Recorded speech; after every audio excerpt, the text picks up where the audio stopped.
Hi, my name is Ethan Carter. I'm 14 years old and I live in Austin, Texas, the live music capital of the world. Every single week is a new adventure, and I never get tired of it. Between school, sports, music lessons, science labs, and lazy Sunday afternoons, there's always something happening. This is the story of one of my favorite weeks. I hope it gives you a window into what life is really like for a kid growing up in America. My family is pretty great. My mom, Jennifer, is a nurse and the best cook I know. My dad, Robert, works as an engineer, but his real talent is Texas barbecue. And then there's my little sister, Emma, 7 years old, absolutely unstoppable, and convinced she's the funniest person alive. She might actually be right. My best friends are Jake, Marcus, and Tyler. We've known each other since 3rd grade. My school is Austin Ridge Middle School, and while I don't always love homework, I genuinely love learning, especially when there are experiments involved. So, ready? Let's start on Monday morning and go all the way through Sunday night. 7 days. Lots of stories. Here we go. Here we go. Monday kicks off with energy. Mom has breakfast waiting when I come downstairs. Scrambled eggs, peanut butter toast, and a huge glass of orange juice. She always says a good breakfast sets the tone for the whole day, and honestly, she's not wrong. I eat fast because the school bus doesn't wait. I hop on the bus with Jake, who lives 3 houses down. He's still half asleep and barely says a word until we're almost at school. That's just Jake on Mondays. At Austin Ridge, my morning classes are algebra and natural sciences. Algebra is challenging but satisfying. There's something really rewarding about solving a 2-variable equation and getting the right answer. Today, Mr. Kim puts a tough problem on the board and gives us 10 minutes to crack it. I finish in 7. Jake finishes in 9 and gives me a look. Natural sciences with MS. Patel is always exciting. She never just lectures. She makes us figure things out ourselves. Today we discuss the properties of water and why ice floats. She turns a basic chemistry question into a 20-minute debate. I love it.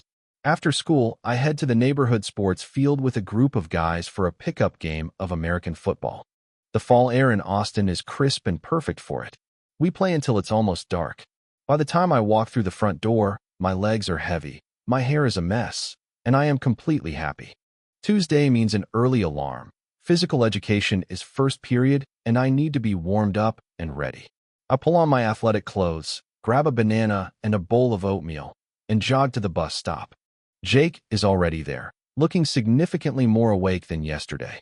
Morning classes, English and social studies. In English, Mrs. Thompson has us read a short story by Mark Twain. We spend the rest of class discussing what the author was really trying to say. Everyone has a different theory. I love those kinds of conversations because there's no single right answer. Social studies takes us deep into the history of the American South. We look at maps, read primary sources, and Mr. Collins asks us to imagine what daily life was like for people living through those events. History hits differently when you approach it that way. The highlight of Tuesday, though? Guitar lessons at the Downtown Music Academy. My teacher, Mr. Rivera, is a professional musician who has toured with bands all over the country. Today we tackle 3 new chord shapes and work on transitioning between them smoothly. My fingers ache a little after 45 minutes of practice, but the sound coming out of that guitar is starting to actually sound like music. That feeling is incredible. I take the city bus home, plug in my headphones, and replay the chords in my head the whole ride back.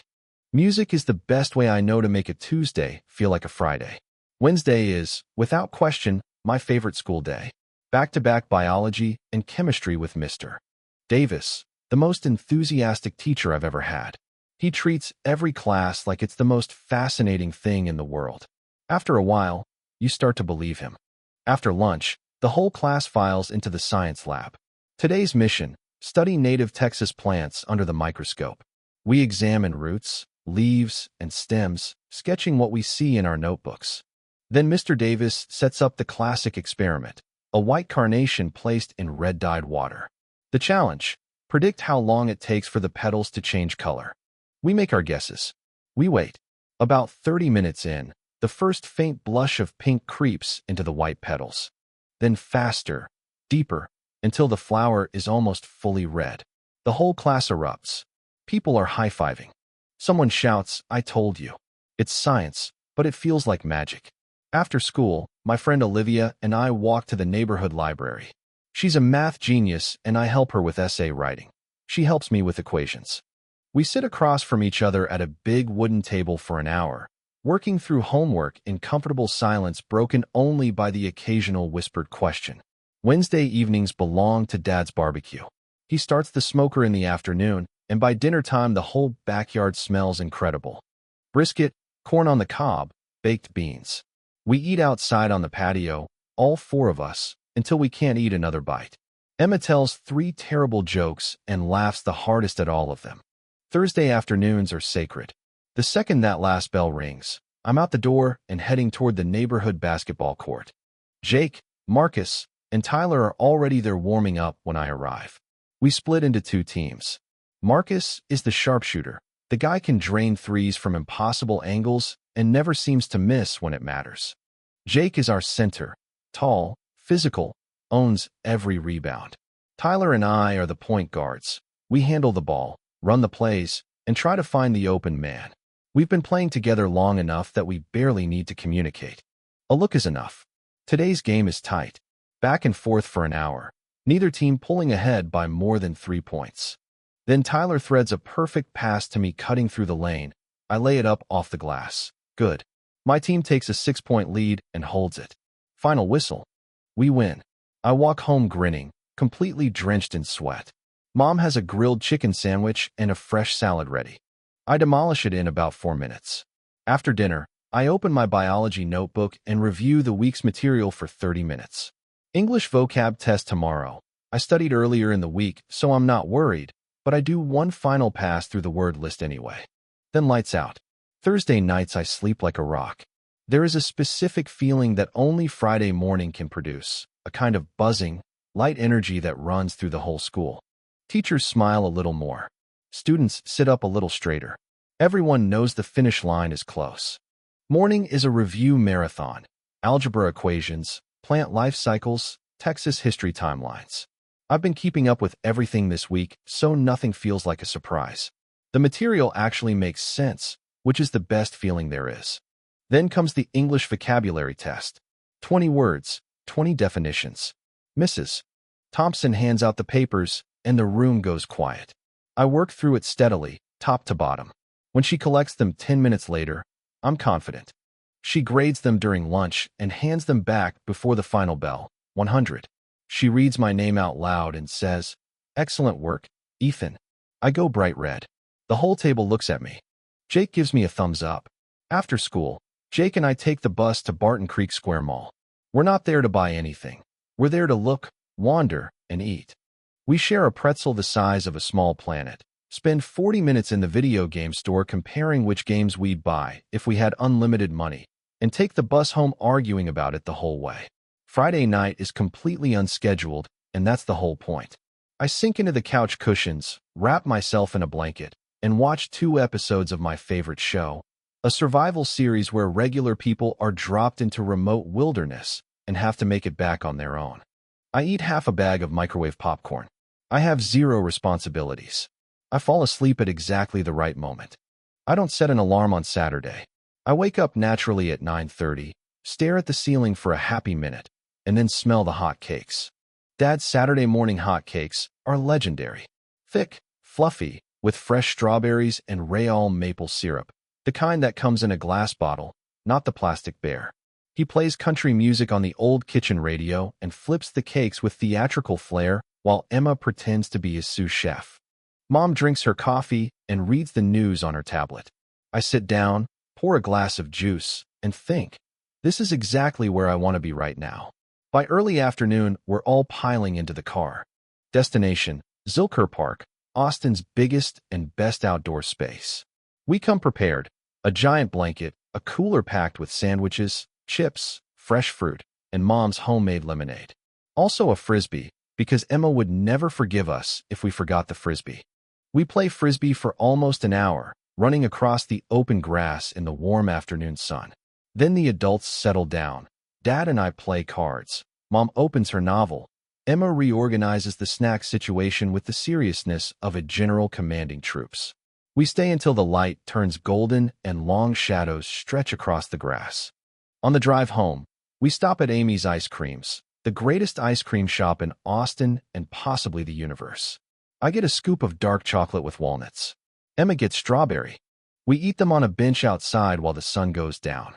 Nobody says much. Nobody needs to. Sunday is the slowest, softest day of the week, and I mean that as the highest compliment. I wake up late, nearly 10 o'clock, and don't feel even slightly guilty about it. I grab my book from the nightstand and read for over an hour without moving. I'm deep into a novel about a teenage explorer who discovers a hidden city in the Amazon rainforest. The chapters are short and fast-paced, and every single one ends on a cliffhanger. I tell myself just one more about 6 times before I finally put it down. Downstairs, the house is quiet in a nice way. Mom is doing a jigsaw puzzle at the kitchen table. Dad is watching football highlights on his phone and occasionally making comments to no one in particular. Emma is in the living room building something ambitious out of Lego blocks, narrating the whole project under her breath. I make myself a bowl of cereal, sit next to Mom, and help her find the edge pieces for a few minutes. This is what Sunday mornings are made of. In the afternoon, the whole family migrates to the living room. We pick 2 movies. Dad gets the action film. Emma gets to choose the second one. She picks an animated comedy about talking penguins, which is somehow actually hilarious. Mom makes a huge bowl of buttered popcorn. Emma drags every blanket in the house onto the couch. We spend 2.5 hours laughing and jumping at loud sound effects and debating whether the villain could have just talked things out from the beginning. By the time the second movie ends, dinner has been ordered. Pizza, because Sunday evenings call for pizza, and the whole family is pleasantly tired in the best possible way. After dinner, I go upstairs and get ready for the week ahead.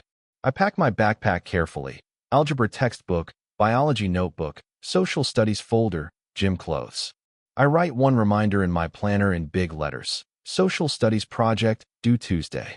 I lay out my Monday clothes on the chair by my desk. I do a final check of my school email.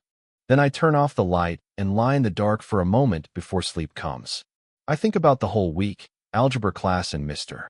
Davis's science lab and the basketball court and guitar chords and the park and the hot cakes and the movies and the ice cream. Every day was completely different. Every day had its own mood, its own rhythm, its own small and large moments. That's the thing about a week when you pay attention to it. It's not just 7 days passing. It's 7 completely different stories, lived by the same person, adding up to something that feels full. Full of learning, full of people I love, full of moments that don't seem important while they're happening, but feel irreplaceable when you look back at them. I love learning at school. I love playing with my friends. I love spending time with my family. I love Austin. I love Mondays, even when they're hard. I love Fridays, especially when they're easy. And I love Sundays most of all, for exactly this: the quiet, the reflection, and the knowledge that a whole new week is just a few hours away.